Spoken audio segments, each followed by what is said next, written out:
Great. Well, hopefully everyone can hear me and we're all here. Fantastic. Well, good afternoon, Games to Change 2021, back in its sort of virtual home.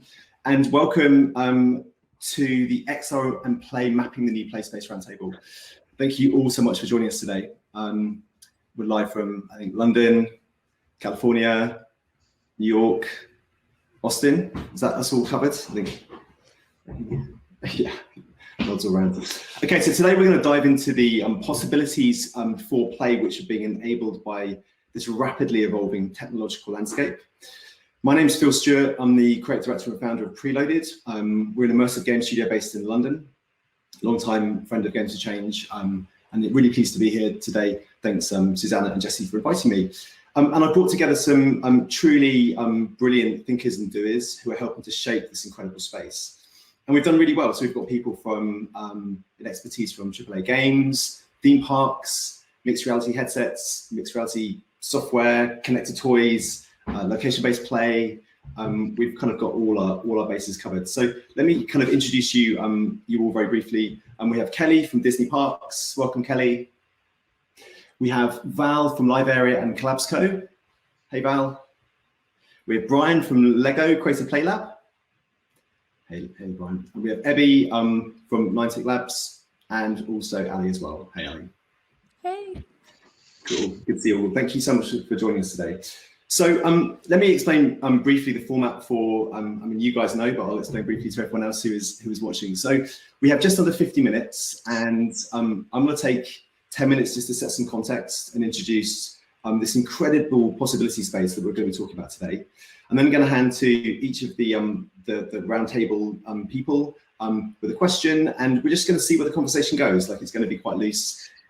Really importantly, and this is kind of my job, really want to make sure we have some time at the end of this process for the audience to contribute some questions. So please use, I know there's loads of stuff like on the right-hand side that you guys will have seen. You can kind of put things in there. There's a lot of functionality that I need to get my head around, but we'll get there. But yeah, most important thing is put questions in and I will find them, and I will find some time to ask them.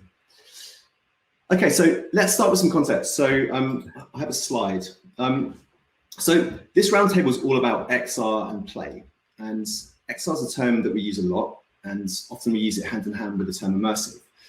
But what do we mean by XR, and what do we mean by immersive, and why are we collectively, this roundtable, but the much wider community, so interested in it?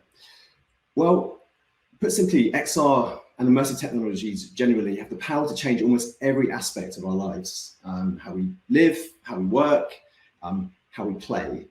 But the breadth of XR and immersive can make it quite intangible in some ways. And I like to think about it simply as new audience possibilities made possible by new types of technology. And I think of these technologies in three core groups. So the first one's computation. And this is an area which is in which specific technologies are helping computers and the devices that we're holding just get smarter. The technologies like artificial intelligence, technologies like computer vision, machine learning, these technologies, or maybe sort of fields of interest, probably more appropriate, are bringing an understanding of our world and ourselves to the machines and devices that we're using every day. The second area is infrastructure. So this refers to the services and networks which are enabling new ways to connect and support immersive technologies. So this is definitely not like a single thing, but many things layered and overlapping. It's the high-speed networks, like the 5G networks that are coming and are rolled out, enabling edge and cloud computing, pixel streaming, and new services like blockchain, which are bringing like layers of authentication and commodity to digital experiences. And then the final one is hardware. And this is the stuff that we're holding in our hands, that you're looking at me through, you're wearing or you're using, all the inventions that haven't yet been made. So things like, things that we get excited about kind of coming down the pipe, like, Apple glasses, AR glasses. So the developments in hardware, these developments in hardware are responsible for smaller, better, increasingly surprising ways to kind of hear and touch and experience digital content. And this is the technological landscape which is enabling these future audience possibilities. And it's an evolving space which is enabling new ways to play, and it's evolving every day. Like I know this group knows it, but I'm sure the audience does as well. This space is literally moving every day, and it's such an exciting field to be in right now. But it's the intersection of these technologies and where the really cool stuff's happening. And it's a space in which the world's leading brands and organizations are creating new ways to engage and inspire and educate families and children around the world. And this is what we're going to talk about today. So let's get chatting. So Brian, I'm going to start with you. We first met when you were working at Magic Leap, and I know you've kind of come from a field of like AI, and you then went to like Magic Leap and you're working with like hardware, the biggest hardware startup in the world. And before that, you were working in, you know, AAA games. Now you're at Lego Creative Play Lab, which is this future thinking bit of Lego, which is such an exciting place to be. Tell us about your role there and your approach to XR experiences. Yeah, so I will say I'm the interaction design director for a very sort of like large secret project at Lego, and I can't say too much about it, but like if you look into my background, you can probably swing some hammers and maybe hit a few corners off of the edges of the table, right? And so the point being is sort of like how I go about XR technology is the same way that I kind of did in my AAA gaming record, which is like I was always about feedback. I was the gameplay and the AI guy, right? And that's sort of like the full loop of feedback. And in both of those cases, a lot of what you're fighting for most of the time is contextual goodness, right? Like I want to get people's context into this lame little controller, or as much humanity as I can wrangle out of a mouse and keyboard. And likewise, on the other side, I want to have a little character that's maybe this big on the screen, feed back information to you in the most human way possible. Even if that little creature isn't a human, it's a vampire space goat. It's still, if it's supposed to be intelligent, it's going to feel a little bit like human intelligence, not vampire space goat intelligence, because nobody really knows what they are thinking. That's one for the ages. And so it's all about context. And the beautiful thing about anytime you take a sensor and mount it to something, if I take a joystick and mount it to a large, you know, arcade box, I need to calibrate it to the vibration of the box so that I can like give people a good joystick. And if I mount a sensor to a wall in a theme park, I need to calibrate how dark that room is, or I need to calibrate this or that or the other thing.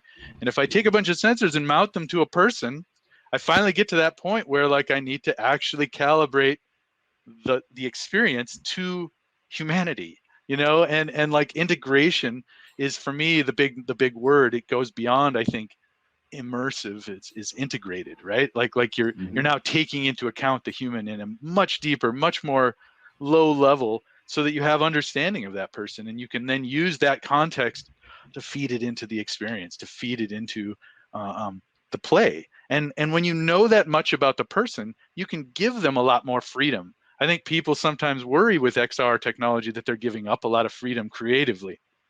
The freedom for the person to walk around the room, the freedom for the person to look wherever they want. That's a lot of freedom that they didn't have when they were sitting in their dang chair watching a screen. And yet, if we know as much as we do about people by using these calibrated systems, we now have a lot of free space that we can give them that freedom to do those things and still be able to like engage them in a high real-time feedback system that we understand a lot about them, and we can give them more of what they need in the right place at the right time. The beautiful thing about agency in general, about free will in general, is that like that directly to me goes back to the definition of play, right? And I think for me, play is about having a fun little rule set or a fun little tool set, and then saying, go for it, do what you will, right? And it's a very free experience usually. And I think part of the reason that we associate it with children is because there's no consequences. It's very free, and that they can do whatever the hell they kind of want, and nobody's going to come over and slap the Legos out of their hands or whatever it is, right? Like we're going to let them play. And part of the reason it's still associated with people or kids and not everybody is because of that consequences. We think now that we go into jobs or we go into college that you have to learn consequence, and you have to be a little bit more judgy, and you have to be a little bit less free, and you don't.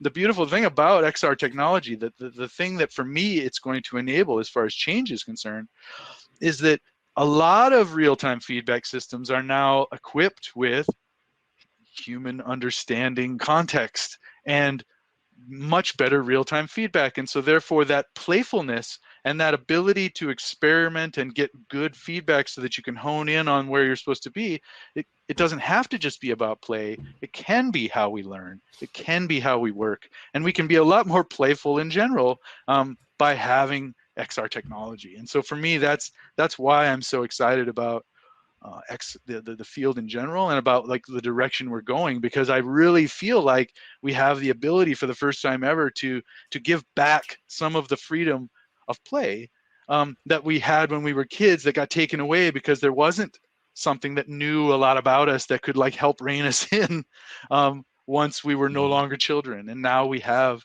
a ubiquitous compute that's like somewhat attuned to us and can come along for the ride. And so I'm super excited about the field. And like for me, I spend a lot of my time steering people away from trying to wrest control back and more about trying to learn about all of the different beautiful context of humanity so that people can actually embrace the thing that we have now, this beautiful XR technology ecosystem that involves giving up a little bit of, the lecture so that you get the conversation. And to me, that's the playful part of the entire new medium. And that's why I was super happy that you guys had me on, because like I love games for change, meaning that like not only can we help educate people on this medium, but educate people on like what it means to actually play in a productive manner. Yeah.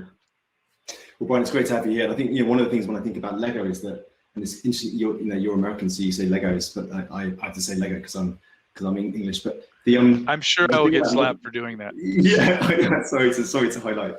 The thing about Lego is it's always seen as such a kind of like a toy for good. Like it's used in classrooms. It's such a powerful, simple, reductive kind of like play system. And one of the things, and I know it's very difficult for you to talk about the work you're working on now, which I'm sure is incredibly progressive and exciting. But actually, Lego has always been kind of very progressive in the way it's adopted technology. So think about kind of the Apple keynotes of like a few years ago. That's like Lego up there, center stage, using the latest computer vision, and then obviously that added into like things like hidden sides. Lego is a traditional toy, but it's progressive in the way it's adopting new technologies. And I guess that talks to like your remit at Lego. And I mean, without not asking you to talk about your projects, but there's something very exciting about knowing that such a traditional organization in many ways is being so progressive in how it might embrace those technologies. Yeah, for me, it's super exciting because Lego has always been about the physicality. And to me, that's the one thing that sometimes gets dropped on the floor with XR. There's too many buttons floating out in the air still, and not enough touching and physicality. And touch is so fundamental to people, to humans. Like you can say blind, you can say deaf, but we don't even have a word for the lack of touch. You know what I mean? Like it's so fundamental to people that's not a thing that like we even really think about as being potentially absent, and yet like that tends to fall away, right? And so for me, part of the Lego goodness is that they're rooted in that physicality. Yeah, and we'll probably talk about the kind of the digital physical kind of blurring of worlds, like maybe towards the end. Okay, great, Brian. Thanks. Great to have you here. So, Val, I'm going to move on to you now. So you work at LiveArea, also Collabsco, but many of you will know you from your writing at VR Scout.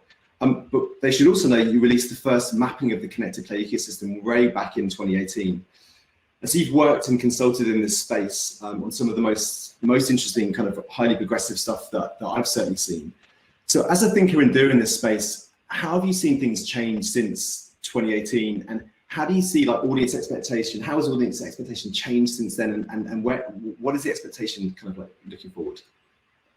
Great. Yeah. No, thanks for having me. And I love this question. It's a big question when we think about the past couple of years. And just kind of for clarity for the audience, really when we talk about connected play, and in terms of the mapping that we've done in the landscape, it's really looking at those physical digital experiences, not only for AR and VR, but also looking at all different emerging technologies. So just to give a little context there. Now in 2018, kind of focusing in mainly on obviously an XR perspective today, In 2018, we saw a lot of what I call portfolio power. So Brian, although you weren't at Lego at the time, Lego was definitely, proud and definitely represented there in the AR space for sure. Lego as well as Hasbro were our top leaders from kind of big toy, followed by Mattel and Spin Master. But it was also interesting at that time, we had sort of what I called fierce and focused, excuse me. So those are companies like Merge and their XR ecosystem. I was really fortunate to have worked with Merge for some time across all their products, and such a great brand in terms of having the VR and AR goggles for sort of kids and families 10 plus, the Merge Cube, as well as their content platform, which is exciting because they continue to grow today. So from 2018 today, and continue to grow and be an innovator in the space. Also, that companies like I Am in Play, who had Dino Mundi. So kind of bringing it way back, they were doing AR and VR back in 2010 and continue to do experiences even in LBE today. And then I can't leave sort of 2018 and fast forward ahead without talking about Sensible Object, who were acquired by Niantic. So they were doing a ton of great stuff and continue to, with Beast of Balance, and having that kind of scan and play, and then evolving that product to have a little bit of an AR fun to it. So then we sort of fast forward, right, to 2019. And when we mapped and looked at the landscape, then guess what AR did? I think everybody here will be excited and probably know that it skyrocketed. It was our number one category that we mapped.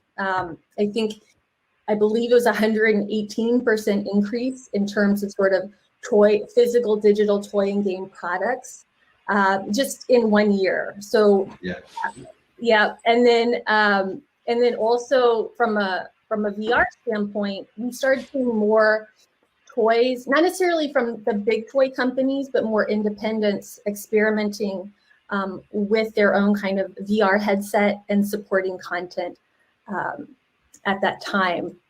And then let's see, also kind of, this is where it gets good for Niantic again, because in 2019, one of the big trends we saw and actually continue to see when we talk about now in the future is really about getting kids and families up and moving.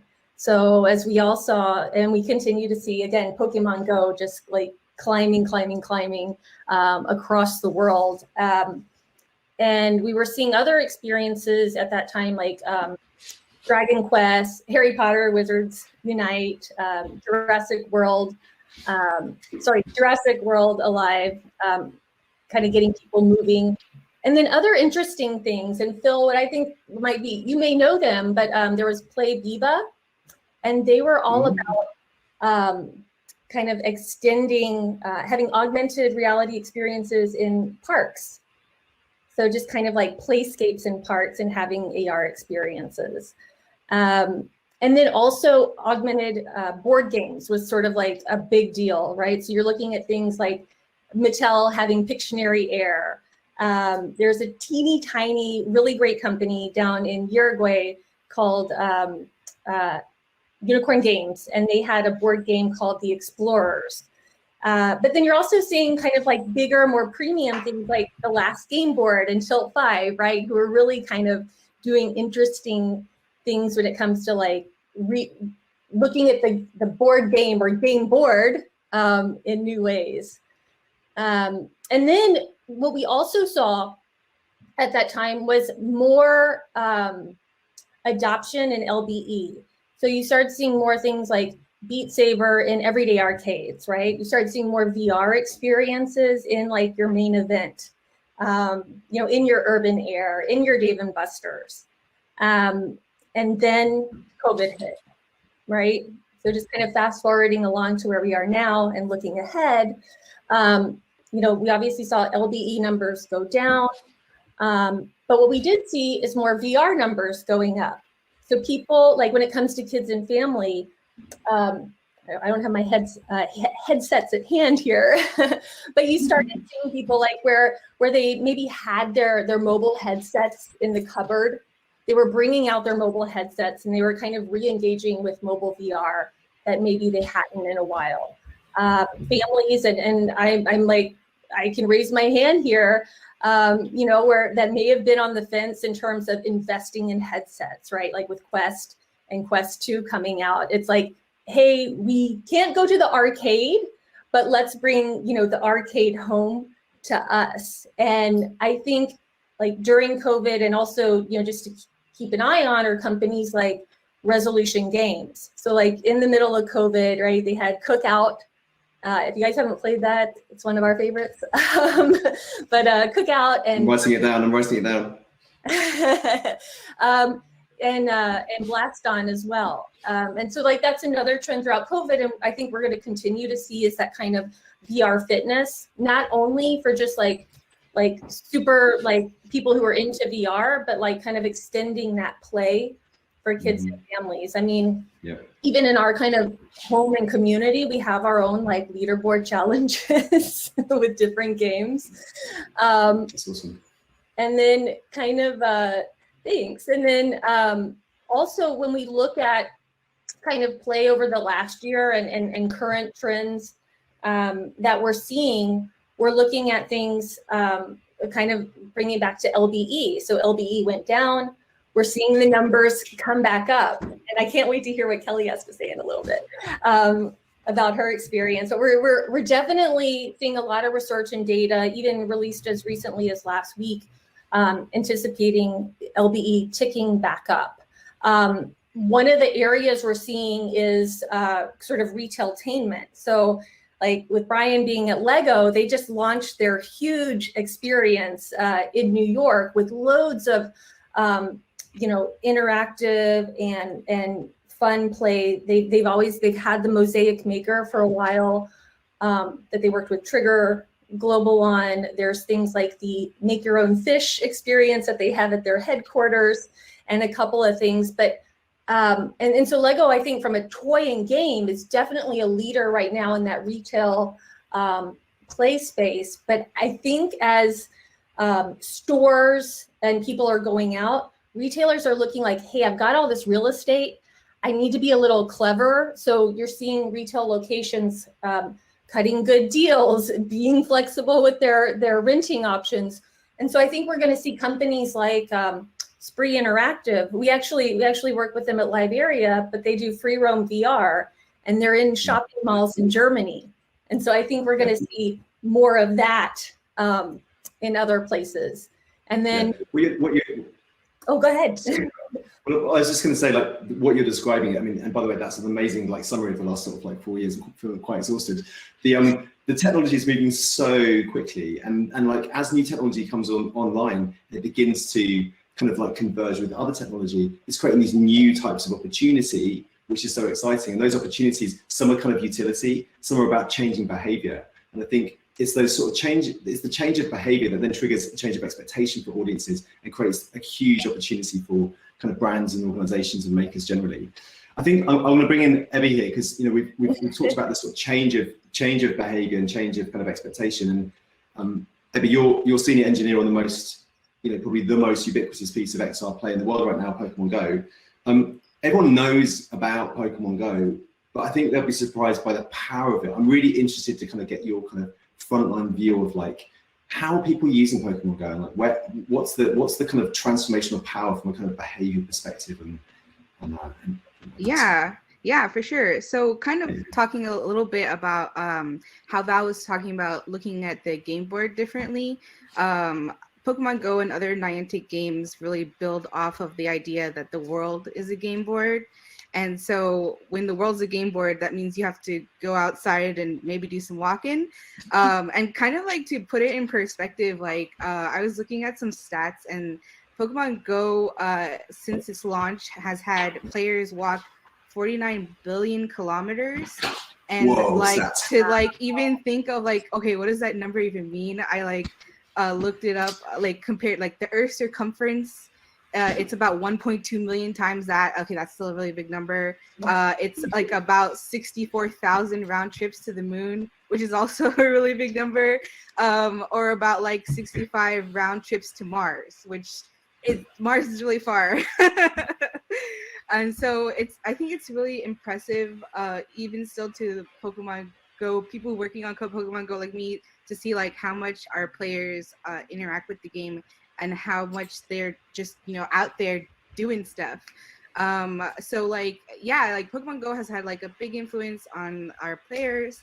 You know, I was reading an article the other day where someone said that they actually got a job while playing Pokemon Go because they had been following some Pokestops and got to like a shopping plaza where there are a lot of now hiring signs. People have gotten married and like met each other because of Pokemon Go. People have improved their mental and physical health just through playing Pokemon Go. Like new bonds and like stronger bonds between family members who play Pokemon Go together. And like, you know, I'm sure like some people have probably seen like in the summer of 2016, like just people gathering in large groups in parks, and like just think of all those social connections that were made then and still are being made today just because you happen to be standing at the same raid with somebody and like your life has changed from that point on. So yeah, so that's like kind of ways that we've influenced our players, but in the other direction, our players have also influenced us. You know, like just straight on Pokemon Go itself, like we've had we listened to our players, and so we've made a lot of like quality of life improvements over the years. You know, people demanded things. We added trading. We added competitive PvP. On Twitter a bunch, and on our social media, people would be like, "Party Hat Wurmple when?" And eventually, we made Party Hat Wurmple in the game a real thing. So it's really fun to see like kind of like how the exchange between us as a developer and our players, and like the outcomes that come through that. And then also like during COVID, because there are so many like congregational spaces that were closed. A lot of people like began to kind of double down or like start using Pokemon Go as their way to kind of go outside and like have something to do, because you can't really go to a lot of places that you used to. And in the process, like, you know, even though people are outside, we still wanted to make sure people were doing so safely. So we did increase like our interaction distances in the game so that people could still enjoy the game and be outside and be safe. We also like increased our in-game bonuses to encourage people to go outside. We added some new features like remote raiding and inviting your friends to raids. And last year we made GoFest purely virtual. We canceled our in-person one and made GoFest purely virtual, and that was a huge success. And some of our ticket proceeds went to, like, it was during the summer of where there are a lot of protests because of Black Lives Matter and like, you know, there are a lot of tensions going on. So we donated some of our proceeds to nonprofits that focus on Black communities. And then with the same momentum started our Black Developers Initiative. And so I think that's like Pokemon Go is not just a game in that sense. We're also like giving back to the community. We're also trying to motivate and inspire other people to make games and develop. So I think like you know, all around Pokemon Go the game, Pokemon Go the influence, Pokemon Go the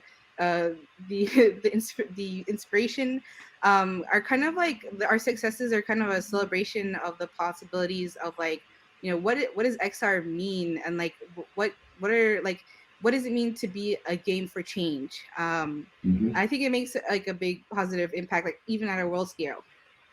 Yeah, absolutely. I think you have that was a really nice little overview. I think, you know, that's the power of a live game, isn't it? And the dialogue between your players. And, you know, you set out with intent, but then you need to listen and then you need to adapt. And I think it's, for me, like Pokemon Go is just such a brilliant demonstration of the power of a new technology to change those behaviors and create new positive behaviors and actually change society in a really positive way on many levels.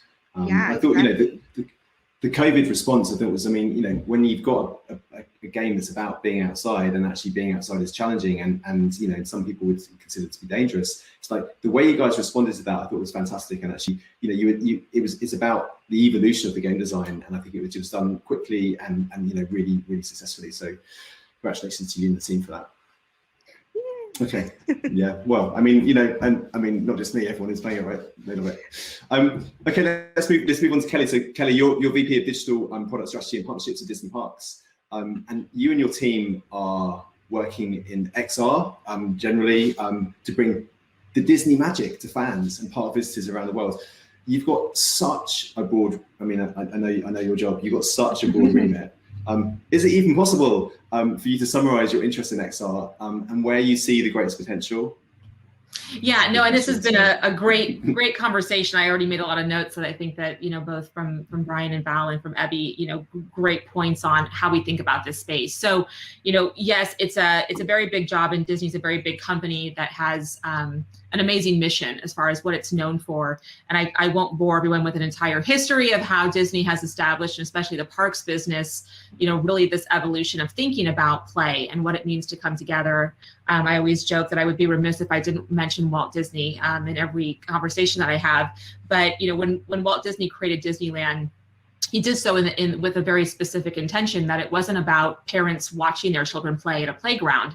It was about their parents playing with their children and having an experience together. So, you know, one of the key parts of what my team is responsible for is looking at the theme parks and looking at the experiences that we build and develop, and how do we think about emerging technologies and the evolution of digital to be able to provide a deepening engagement with what that core intent was for our theme parks. So it really is about walking that line of, you know, and I think, Brian, you hit on this several times about, you know, the physicality and the importance of physicality and touch and being in a real space and in a real environment. And we have the luxury of having, you know, I would say the best theme parks in the world, where we bring people into our stories and connect them to the worlds that they dream to be a part of and the characters they love to interact with. And we don't want to remove them from that, but we want to be able to deepen that connection when we talk about XR specifically, and how AR and VR, be it wherever you are in an environment, but then also everything from wearable technology, how can that deepen the connections, that when you come into our theme parks, you're having a shared experience that brings you deeper into what that story means for you. We talk a lot about the evolution of, you know, kind of agency. And I think a lot of times, as Val gave us a great overview of the space and how it's evolved, you know, I think initially VR was very isolating at times, and it could kind of remove you from an environment, from the people around you. But I'm really excited to see how, really, when we think about the theme parks, our intention is, it's about connection, and it's about agency, and it's about you having a role in your story. But not only, and I think this is where, you know, Ebby, I think we've all played Pokemon Go avidly, the connection not only to the unit that you're going with, be it your family or your friends, but the people that are around you, that you're having a connection and a story in a moment that really brings you all together in a moment in time, even if you don't know each other, and even if you're not directly connected to each other. And I think that's really, really powerful. So what my team looks at, again, is how do you blend it? How do you look at these physical environments that are engaging and they're magical and they're amazing? You go through attractions that kind of blow your mind and tell these stories in a new way. But now, how do we put our guests at the center of their own story? So how do we use technology to really allow you to interact with this physical environment, sometimes directly, but also take that story with you, really at the core of thinking about the evolution of kind of your story and how that extends beyond your vacation at the theme parks.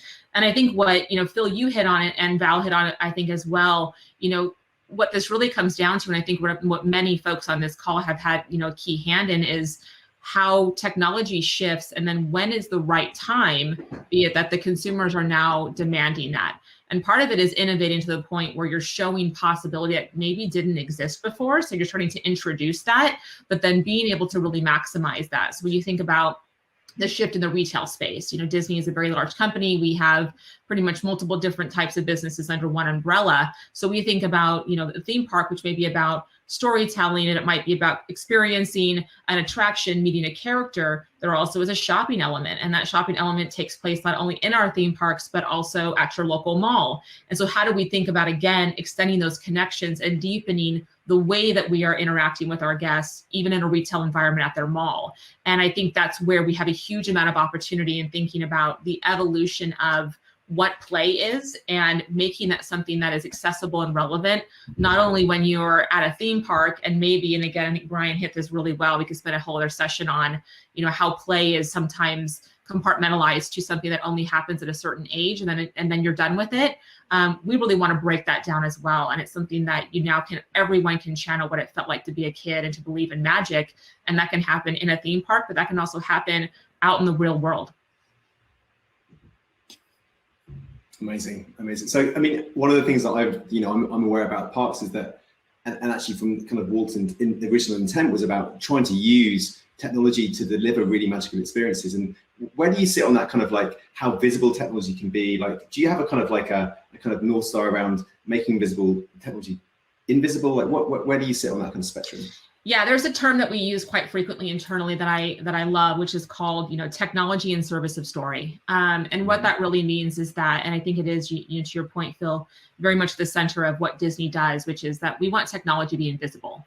What we want our guests to do, and we probably have all had that moment, right? I've had my own shared moments where I look at something or experience something and I immediately ask, how did they do that? How was that possible?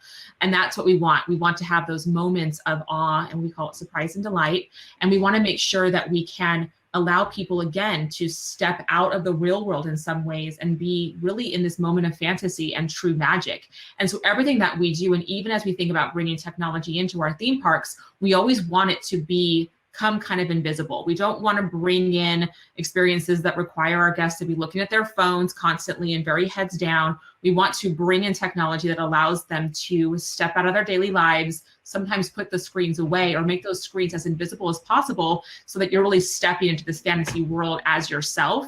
And we're really excited kind of where technology is going to make that more possible. Thanks, Kelly.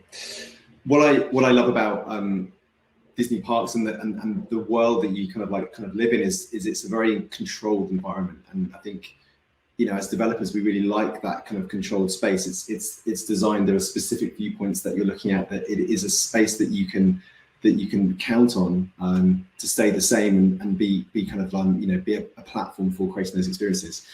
Anna, you're working in user experience at Niantic, and you're working in a space that is highly uncontrollable. I wonder if you can talk about the vision and ambition behind Niantic's planet scale ambition. Yeah, absolutely. So from its inception, Niantic, and as Ebby has talked about, Niantic's main goal has been to kind of turn the entire world into a game board. And, at the cornerstone of that has been obviously through exploration of your local environment, your backyard. But even more so than that, it goes into sharing that with a global community. And so regardless of the location that you're at, our goals are in creating new and unique experiences that enhance the world as it exists today, which I personally think is kind of the cornerstone of what XR is trying to do. So obviously that's an incredibly difficult challenge space because, you're not only worrying about individual, player safety within those different types of physical environments, but you also have the unique opportunity of learning about at a country level, cultural norms and societal practices that we have to integrate into our player experiences. And not only that, but on top of all that, adopting new bleeding edge technology. So, from my perspective, that's kind of why I love working at Niantic so much, because I get the unique opportunity of learning from incredibly intelligent people who have kind of, learned through both experience and from their own backgrounds how we can integrate into all those different, cultural norms and societal practices. As a whole, we kind of enable a global player base and are thinking through, not only current devices on mobile platforms, but new devices as well that are kind of the future of this, utopian AR real world ecosystem. Realistically speaking, though, Niantic kind of takes a more grounded approach that, AR headsets aren't yet at the consumer level, the everyday adopter. But we kind of envision this idea that they will be with the advent of kind of multiple companies who are working on that type of hardware right now. Currently we're, pairing with Qualcomm on a reference design. And I actually got the opportunity to bring Pokemon Go to demo at the Microsoft Ignite conference on their HoloLens 2. I saw that. Yeah, so our kind of hope is that in the future, we can have the unique opportunity to support multiple devices. Like that has always been the goal, is kind of reaching the player at where, they want to interact with digital content. And obviously, we've spoken on this before a little bit about the concept of player agency. And I think through, the advent of all of this AR headset technology, we want to be able to kind of integrate players from mobile AR and mobile real world gaming into this kind of new and innovative space. And, empower them to kind of engage on multiple platforms in multiple different types of ways. So, as someone who has worked on a couple different platforms now, I actually used to work with Brian at Magic Leap. I kind of have a distinct perspective on the future of these technologies. I do think AR headsets and AR technologies as a whole, as well as VR technologies, are about to see a boom in the next couple of years. We've seen it with VR in 2017. We saw it with the advent of mobile smartphones. We saw it with even PCs as well. As these early adopters influence the industry and kind of create this proliferation and this wealth of content, more and more hardware starts appearing. And I think actually the AR industry is starting to come into its own with all of these different headsets and integrations of hardware via VR or mobile. And the goal of Niantic overall is to support those decisions and support those that hardware in any way that we can by providing users with meaningful content, so that in the ideal world we can have an impact on how consumers can have agency over what type of platform they prefer. Thanks, Ali. It's funny. We'll look back in 5 years and sort of laugh at ourselves, like using phones to look at things through things, like when actually it's just going to become this very kind of invisible experience, and it's just going to become a much more low threshold, much more accessible experience. So listen, I think I've done quite a good job timekeeping. I'm aware we're sort of slightly running out of time. Can I just open it to you guys? Are there questions that you want to ask each other? Or I can jump to audience questions. Go on, Brian. No? I don't want to put anybody on the spot, I hate to say. Because otherwise I would ding Ali on something. Oh my goodness. You're welcome to. Okay. If you would like. Is there questions in the chat? Yeah. So let me just remind people to add questions if they want. There's one question here, which is around beyond escapism and play. What does XR offer as an experience to audiences?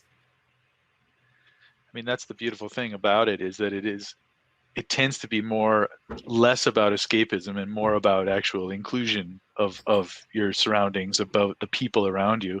I have jokingly said before that we already have a wearable computer, but it's this stupid, it's got the tiniest FOV possible and it takes up a hand, you know what I mean? And like, that sucks. That's a bad wearable computer. And so we already have compute that we want to bring with us, that we have stuff to do with it that's not just play, it's work, it's communication, it's social stuff, it's the whole 9 yards.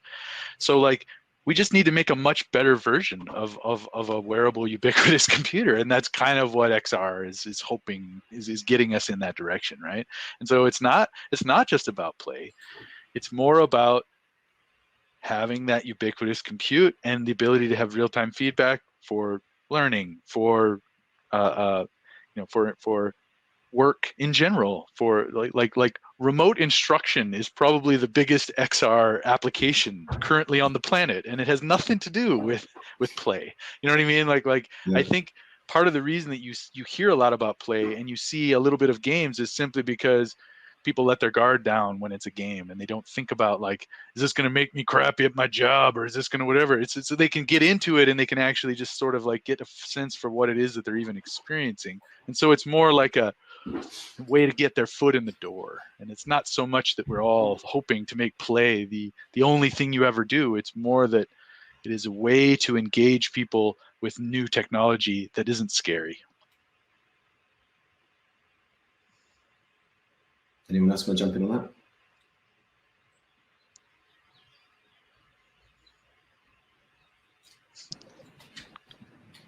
I think Brian summarized it really well, honestly.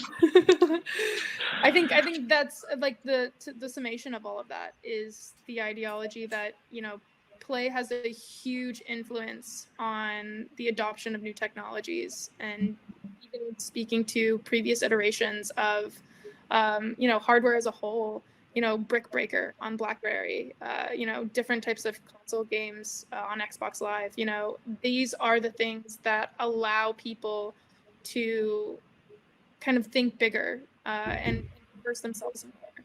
And I think that was a great summation of how we can do that. I have a question for Kelly. I know that you're working on the parks. Is there any thoughts around Disney Plus in my home? Goodness, I would love to see What If extend into my living room. Well, similar to your opening comments on Lego and secret projects, you know, yeah, we, in all seriousness, I won't say a lot because I won't be allowed to, but you know, it really is, and as I kind of talked about it, you know, the center of everything that we do is about stories. It's about stories, it's about worlds, it's about characters. And we think about that heavily through, again, the lens of the theme parks, which is now I'm taking you into a controlled environment that I can really immerse you in this both physically as well as adding, you know, digital and technology to deepen that connection. But we do know that that's only one way that our guests interact with our stories. And Disney Plus and the fantastic content, I hope everybody's watched Black Widow, you know, is another way. That's kind of one other key touch point in the way that many of our guests learn about or get to know our characters and our stories. And so we do want to be thinking about, again, how can we stay with our guests? And I think Ali hit this a few times, which is this idea of agency, this idea of persistence, that these stories come to life no matter where I am. And that could be how I'm navigating the world in the way that Niantic does so well with Pokemon Go. That can be in a controlled environment like our parks, or it can be within your home. How do these stories come to life? And again, how do we bring you closer to those stories so that you become a part of that? There's a relationship that's developed. And we're very excited about where XR is going. And I think as we talk about adoption, right? And I love the conversation that just happened around, you know, learning and these other ways that are non-escapism, but allow play to become a part of daily life. That is about, you know, how I'm using Zoom to connect with a family member, or how I'm getting on Fortnite to hang out with my friends, which is totally the norm, I guess, now. And there's different ways, again, that behaviors are shifting. How are we now responding to that, knowing that now mass adoption is kind of ready, right? And again, I think, you know, Pokemon's always a great example of really taking something that felt very abstract as AR and made it very real for everyone, and likely audiences and demographics that would have never called themselves a gamer and would have never talked about playing AR, but it became something that was so inclusive and so accessible that it was readily available. So we're really excited, again, to think about our stories across, you know, all of those vectors, be it of environment and where our guests are and where they want those stories to come to life. Well, and now I'll just jump in there. So I love hearing your perspective, Brian, because I think I have a similar want experience from a Disney perspective.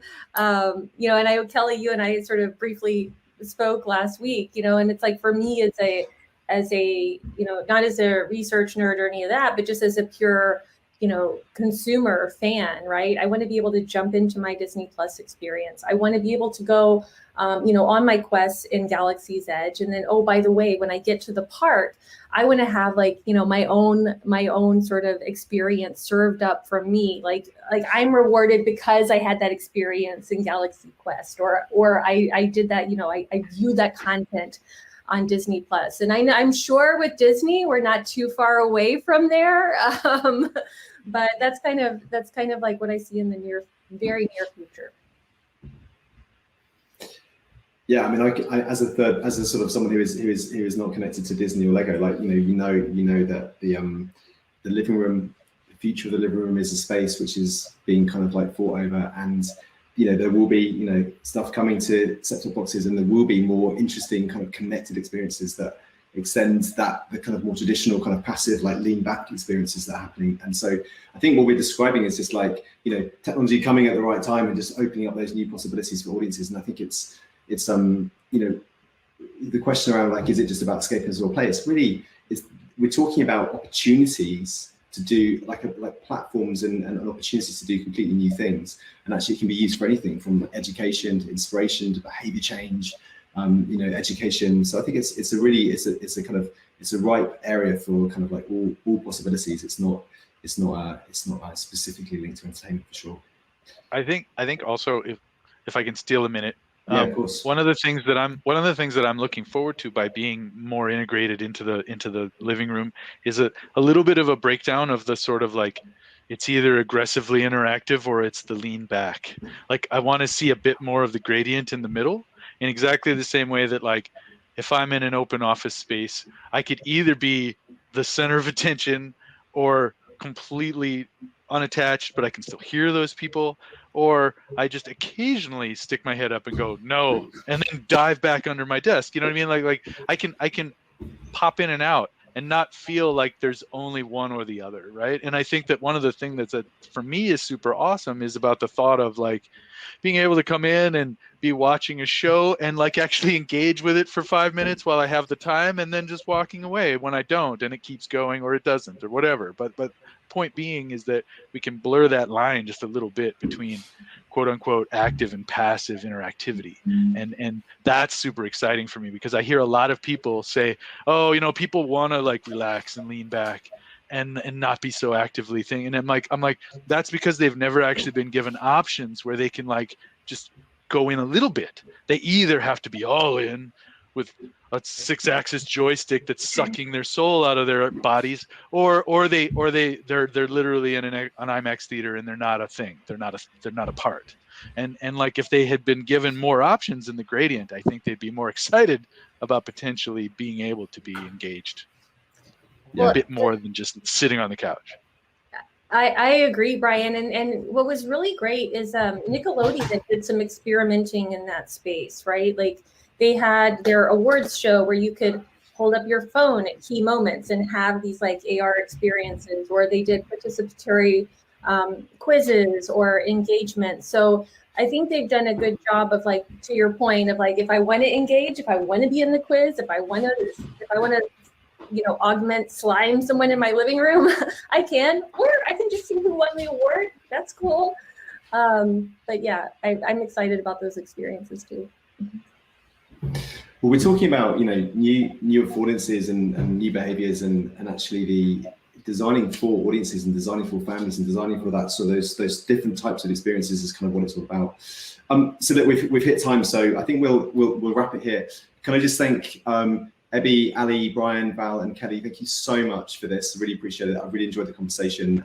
I hope the timekeeping was sufficiently sharp. I look forward to connecting with you all offline, and people, if you want to keep chatting, please do. I think this room will stay open for a little bit longer. That's what I know. So goodbye. Thank you all. Thanks again, Phil, for putting this together. Yeah, thanks, Phil. Thanks for the invite. Love to be here. Thank you.